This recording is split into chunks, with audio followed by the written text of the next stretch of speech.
Creating a Zillow agent profile is essential for enhancing your online presence and attracting potential clients. Here's a concise guide. Sign up. Go to the Zillow Premier Agent website.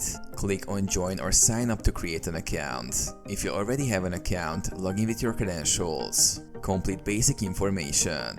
Enter your name, email address, phone number, and create a password. Verify your email address through the confirmation link sent to your inbox. Set up your profile. Navigate to your profile page by clicking on your name or profile icon. Add a professional photo. High-quality headshots are recommended to make a strong first impression. Fill in your details. Write a compelling bio that highlights your experience, areas of expertise, and any specialties.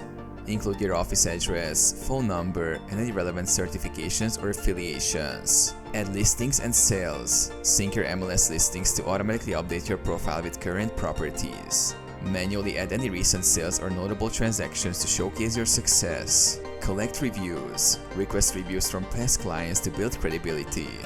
Positive testimonials can significantly enhance your profile's attractiveness. Set up service areas. Specify the neighborhoods, cities, or zip codes you serve. This helps potential clients find you when searching for agents in specific areas. Optimize and update. Regularly update your profile with new listings, sales, and reviews. Optimize your profile by adding links to your website and social media accounts.